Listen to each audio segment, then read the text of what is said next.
Está em Lucas, capítulo 15, do versículo 11. Deixa eu indo abrir aqui, por favor. João, capítulo 15, do 11 ao 24. Quem puder colocar aí, porque se eu for mexer, eu acho que eu termino derrubando. Mas se alguém puder colocar aí o texto, aí nos comentários, Lucas, capítulo 15, do versículo 11 ao 24, certo? É a parábola do filho perdido. E eu vou estar lendo. Jesus continuou. Um homem tinha 2 filhos. O mais novo disse a seu pai: Pai, eu quero a minha parte da herança. Assim ele repartiu sua propriedade entre eles. Não muito tempo depois, o filho mais novo reuniu tudo o que tinha e foi para uma região distante. E lá desperdiçou os seus bens vivendo irresponsavelmente. Depois de ter gasto tudo, houve uma grande fome em toda aquela região e ele começou a passar necessidade. Por isso foi empregar-se com um dos cidadãos daquela região, que o mandou para o seu campo a fim de cuidar de porcos. Ele desejava encher o estômago com as vagens de alfarrobeira que os porcos comiam, mas ninguém lhe dava nada. Caindo em si, ele disse: Quantos empregados de meu pai têm comida de sobra e eu aqui morrendo de fome? Eu me porei a caminho e voltarei para o meu pai e lhe direi: Pai, pequei contra o céu e pequei contra ti. Não sou mais digno de ser chamado teu filho. Trata-me como um dos teus empregados. A seguir, levantou-se e foi para o seu pai. Estando ainda longe, seu pai o viu e, cheio de compaixão, correu para seu filho, o abraçou e o beijou. E o filho lhe disse: Pai, pequei contra o céu e contra ti. Não sou mais digno de ser chamado teu filho. Mas o pai disse aos seus servos: Depressa, tragam a melhor roupa e vistam nele. Coloquem um anel em seu dedo e calçado em seus pés. Tragam o novilho gordo e matem-no. Vamos fazer uma festa e alegrar-se, pois este meu filho estava morto e voltou à vida. Estava perdido e foi achado. E começaram a festejar o seu regresso. Oremos. Querido Deus, amado Pai, Senhor, graças te damos, porque o Senhor se faz presente aqui no nosso meio, Pai. Senhor, sei com esta palavra, sei com a tua serva que vai passar o que tu colocaste em meu coração. Senhor, que essa palavra ela não possa cair no chão, ela possa chegar aos corações, Pai. Que as pessoas, que todos nós, Senhor, possam nos encher com teu amor, para que sinta aquilo que o Senhor colocou em meu coração. Fica conosco. Em nome de Jesus eu te oro. Amém. Amém. E eu acredito, como eu tinha falado anteriormente, eu acredito que todos já ouviram falar ou já leram essa história, que em muitas linguagens da Bíblia é chamada de filho pródigo. Na minha versão, ele já chama a parábola do filho perdido. E quando eu leio essa história, eu vejo mais de um pai que de um filho. Por isso que eu quis trazer essa parábola, para que nós possamos nos deleitar nela. Eu entendo que ela fala muito ao meu coração, mas dá mais ainda do que do amor de um pai. E você pode notar junto comigo, de acordo com o que eu fui lendo, que foi tudo muito rápido que aconteceu. Tudo foi muito compassado, foi muito rápido. Quando ele diz assim: um homem tinha 2 filhos, o mais novo já disse a seu pai: Pai, quero a minha parte da herança. Assim ele repartiu sua propriedade entre eles. E não muito tempo depois, o filho mais novo reuniu tudo o que tinha e foi para uma terra distante, onde viveu de maneira irresponsável até que perdeu tudo. Tudo foi muito rápido, tudo foi muito rápido. Você pode notar que tudo não houve, não sei se foi já uma intenção do autor, mas tudo foi muito rápido. E me lembro, isso me faz lembrar de uma reflexão que eu já escutei, que dizia assim, que no princípio Deus criou todas as coisas, mas ele não criou só apenas todas as coisas. Ele criou o habitat de todas as coisas. Tipo, quando Deus criou quando Deus queria criar a terra, tudo que havia na terra, então ele diz: terra, crie seus seres viventes. Então a terra brotou, criou a Eva e criou seus seres. Quando ele falou às águas que ela criassem os seus seres, da mesma forma ela foi se criando. E quando você tira aquele determinado ser do seu habitat, ele pode até passar um tempo, mas pouco a pouco ele vai se destituindo e ele não sobrevive. Você tira um peixe da água e coloca na terra, a terra não é o habitat dele. Então ele pode muitas vezes até se mexer, passar para lá, passar para cá, mas ele vai terminar chegando um momento que ele se finda.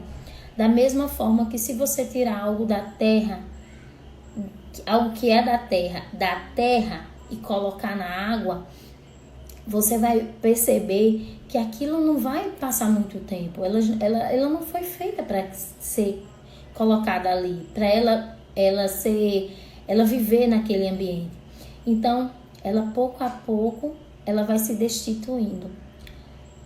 E da mesma forma, quando Deus ele foi criar o homem, ele criou a semelhança e a imagem de Deus. Então eu quero te dizer que o nosso habitat é em Deus. E quando nós somos propriedade exclusiva do Senhor, nós não conseguimos sobreviver longe dele. Como você pode ver no versículo 13, ele já diz: não muito tempo, o filho mais novo reuniu tudo que tinha e foi para uma região distante, e lá desperdiçou todos os seus bens vivendo irresponsavelmente. Então, você nota que tudo foi muito compassado, foi muito rápido. Não sei se foi intenção, mas o que eu quero te chamar a atenção é porque quando nós estamos longe daquele que nos criou, da fonte de vida, tudo passa muito rápido na nossa vida. Tudo passa e passa muito sem importância. E eu quero te chamar a atenção porque quando nós lemos, nós pensamos assim: poxa, não era para o filho, por que o filho? E passa pela nossa cabeça assim: porque o filho quis sair. Porque a gente tem que entender essa parábola como que Jesus não estava falando sobre coisas materiais, mas sim de coisas espirituais. Então, o primeiro erro do filho pródigo, do filho perdido, quando não foi ele querer sair de casa. O primeiro erro dele foi tirar o controle da sua vida das mãos de Deus. Porque a vida dele é que era a herança que ele queria repartir. Ele queria repartir, quando ele diz: me dá a minha parte, Jesus não estava falando sobre coisas materiais. Ele estava falando sobre as coisas espirituais. E isso acontece muitas vezes, voltando ao que eu estava falando, o que passou pela mente daquele filho mais novo para querer sair de perto de um pai amoroso, de um pai que aconselha, um pai perfeito, como o pai que estava sendo representado ali por Deus. E muitas vezes é isso que acontece. Nós queremos agir pelos nossos impulsos, nós queremos fazer como tomar o controle da nossa vida, que Deus tomar o controle da mão de Deus e dizer assim, não, o Senhor não está agindo direito, eu vou fazer conforme eu quero. E se você prestar atenção, é justamente nessa hora que dá tudo errado. Que quando a gente toma o controle da nossa vida das mãos de Deus, é aí que a gente comete um dos erros. É aí que a gente começa as roubadas da nossa vida, os fracassos, porque estamos fazendo as coisas do nosso jeito e não do jeito de Deus. E o que Jesus estava tentando falar por meio dessa parábola é simplesmente que nós temos que voltar ao início. Nós temos que voltar para casa. É lá no lar, é lá na casa, lá perto do Pai que as coisas fluem, que a nossa vida flui, que tudo flui e flui através de nós também. É quando estamos perto do Pai. E nós precisamos entender isso como um amor de um pai perfeito, como é esse pai dessa parábola. Você pode notar que já quando ele estava sem nada, quando nós vimos, depois de ter gasto tudo, houve grande fome em toda aquela região e ele começou a passar necessidade. Bem o que a gente falou na outra reflexão. Muitas vezes a gente erra porque também sofre mais, porque o Senhor não é a nossa primeira opção. Porque quando aconteceu que ele já estava sem nada, que ele estava passando uma maior necessidade, qual era o dele? Era o quê? Qual é o que nós precisamos fazer? É voltar para casa, é voltar para o lar. Mas aí muitas vezes por orgulho ou por qualquer outra coisa nós continuamos insistindo em algo que é estar longe do Pai. E mesmo como o texto falou, ele não tinha nada, o filho não tinha o que comer e ele arruma um emprego de cuidar de porcos.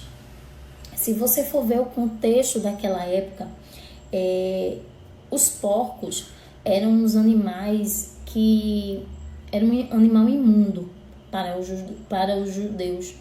E a pessoa que cuidava, que tomava conta dos porcos, ele era uma pessoa amaldiçoada, era considerado uma pessoa amaldiçoada. E para você ter ideia, cuidar de porcos era um trabalho muito humilhante. Muito humilhante. E ele ainda, quando ele se viu naquela situação com fome, e você pode imaginar, se você hoje imaginar um porco comendo, se alimentando, você vai ter vontade de comer, você não vai ter. Mas ele estava com tanta fome que ele desejou comer aquilo que os porcos estavam comendo. E eu quero te chamar a atenção. Ele tinha arrumado um emprego, ele estava naquele emprego e ele não tinha o que comer. E ele estava num emprego humilhante e tudo que ele recebia ali não tinha valor algum. Não tinha valor algum. E mesmo ele querendo comer a comida que os porcos estavam comendo, não foi autorizado ele comer. Isso se chama o fundo do poço. Talvez eu e você, a gente não tenha chegado ainda no fundo do poço. Porque Deus, com a sua misericórdia, não permitiu que isso acontecesse. Mas eu quero te dizer que é lá no fundo do poço que a gente enxerga quem nós somos de verdade. Se você nesse momento está no fundo do poço, esse é o momento que Deus está te chamando para voltar para o lar. Esse é o momento que Deus te estende a mão e diz: volta para o lar. No versículo 17, ele diz assim: caindo em si, ele disse: quantos empregados de meu pai têm comida de sobra e eu aqui morrendo de fome? Ele percebeu algo que até então talvez ele não tenha percebido ainda. E que muitas vezes é nesse momento de fundo de poço que nós pensamos, nós entendemos isso aí. É a bondade de Deus. Ele lembrou que lá na casa do pai dele, todos eram tratados da melhor forma. Que o pai era bondoso. Que o pai era um pai amoroso. Que não deixava faltar nem para os seus empregados. Então, ele nesse momento de fundo de poço, ele teve a revelação da bondade de Deus na vida dele. E nesse momento, continuando, ele faz um plano. Ele faz um discurso pronto em sua mente. Ele assume que pecou. Ele se arrepende.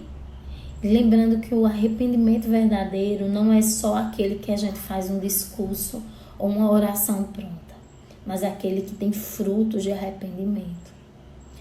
Ele assume que pecou, ele se arrepende e ele se pôs no caminho. No versículo de 18, ele diz: eu me porei a caminho e voltarei para meu pai e lhe direi: pai, pequei contra o céu e contra ti. Não sou mais digno de ser chamado teu filho. Trata-me como um dos teus empregados. A seguir, levantou-se e foi para o pai. Arrependimento é mudança de atitude. Quando o filho ele se pôs no caminho, o pai ainda longe se compadeceu de ver o filho vindo. E corre, e abraça, e beija, e abraça o filho. E o filho, já com aquele discurso pronto que ele já tinha preparado, o pai nem deixa ele terminar o discurso. O filho que, se a gente for pensar assim, talvez não merecesse tudo aquilo. O filho, o que ele merecia mesmo era ser rejeitado, era morrer de fome lá junto dos porcos. Mas o pai, ele não pensa da mesma forma que eu e você pensa. O amor dele é algo, como eu tinha dito logo no início, é algo que nos constrange. É algo superior a qualquer outra coisa. É um amor imerecido. O amor que Deus tem para comigo e para comigo e para você, para com você, é um amor imensurável e é um amor imerecido. Esse amor que transborda. Talvez se o filho mais novo, vindo no caminho lá, cansado, se ele tivesse encontrado o filho mais velho, que se você ler mais pra frente, talvez ele nem tivesse voltado para casa. Mas o pai viu o filho lá longe e ele correu e abraçou o filho. E quando o filho iria dizer, como eu já tinha dito, o filho ia falar o seu discurso que ele tinha colocado lá, que pai, pequei contra o céu, contra ti, não sou mais digno de ser chamado teu filho. E o pai interrompe e diz: depressa, tragam a melhor roupa e vistam nele, coloquem um anel em seu dedo e calçado em seus pés. É isso que o pai faz conosco. Quando nós nos arrependemos, quando nós assumimos que pecamos, nos arrependemos, tomamos uma atitude de mudança, uma mudança de atitude, uma atitude de mudar quem nós somos, ele nos recebe de braços abertos, ele nos beija, ele manda colocar roupas novas em nós, pois tudo se fez novo. Ele manda colocar sandálias nos nossos pés, pois o nosso caminho será trilhado de maneira diferente. Ele coloca um anel em nosso dedo, para mostrar que nós somos filhos. É isso que Deus faz na minha e na tua vida. Só precisamos assumirmos que precisamos dele.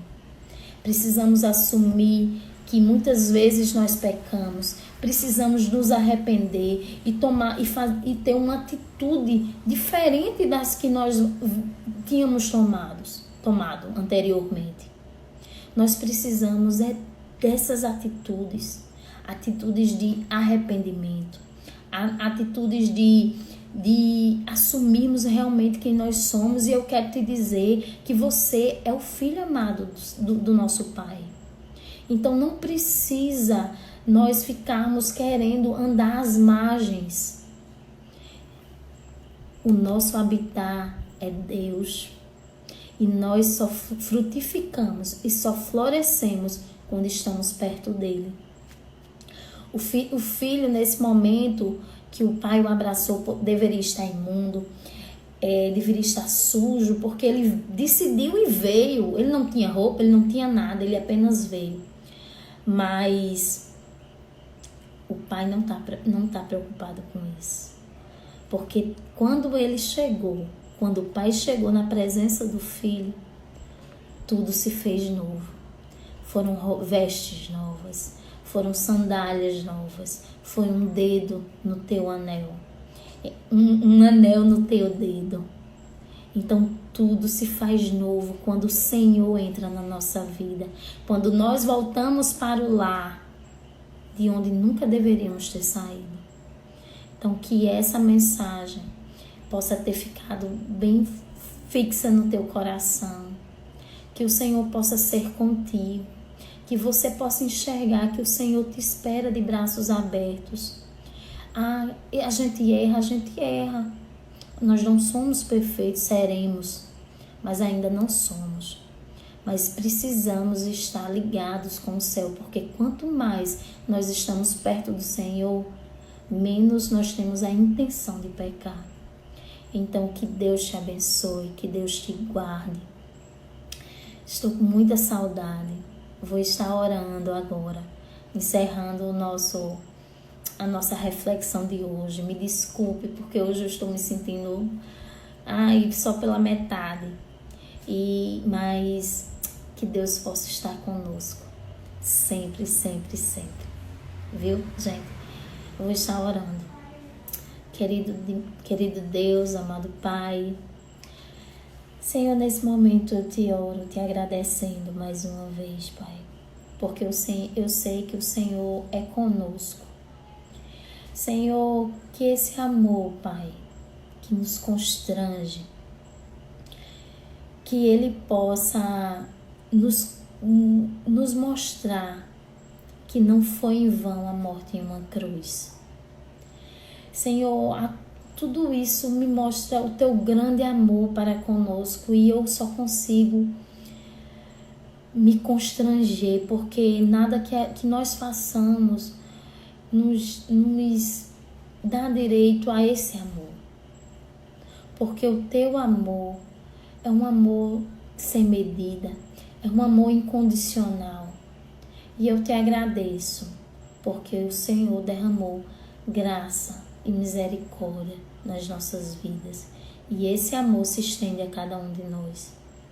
Obrigada, Senhor, porque o Senhor se faz presente no nosso meio. Neste momento, Deus, eu te oro pelos enfermos. Eu te oro, Senhor, pelos nossos familiares, pelos nossos parentes que estão em hospitais, que estão em leito de hospitais. Eu te oro, Senhor, pelas famílias que choram por um ente querido. Senhor, eu te oro para que o Senhor possa estar consolando os corações. Eu te oro, Pai, para que o Senhor possa nos fortalecer. Continuo com meu coração grato, Senhor, pela irmã Jo. E continuo com o coração grato porque eu entendo, Senhor, que maravilhas Tu farás mais e mais no meio de nós. Porque eu sei que nada disso é em vão, Pai. E que sei e continuo crendo que o Senhor continua no controle de todas as coisas. Senhor, nos ajuda, Senhor, a deixar a nossa vida em Tuas mãos para que Tu faças conforme a Tua vontade. Porque nós entendemos, Senhor, que a Tua vontade ela é maravilhosa, ela é perfeita, ela é boa, Pai. Senhor, fica conosco, que a esperança possa renascer no nosso coração todas as manhãs, quando assim como o sol nasce, Pai. Que o Senhor nos dá mais uma oportunidade de fazer diferente. Que nós possamos nos chegar mais perto de Ti, Pai. Senhor, muito obrigada, porque nós sabemos que o Senhor é conosco. Obrigada por tudo. É assim que eu te oro, no nome de Jesus. Amém. Amém, gente. Muito obrigada por vocês terem assistido essa live. Espero que vocês possam estar compartilhando todos os dias. Eu tenho mandado sempre para o pessoal, para as pessoas que eu conheço, mas às vezes não dá tempo mandar. Mas que Deus possa estar no controle das nossas vidas. Foi muito bom estar aqui, estou com muita saudade, certo? E próxima semana, a próxima oportunidade, eu estarei com toda a minha família novamente aqui. Que Deus possa te abençoar, te guardar. Deus te abençoe. Uma boa noite. Que a graça e a paz do nosso Senhor Jesus Cristo esteja com todos.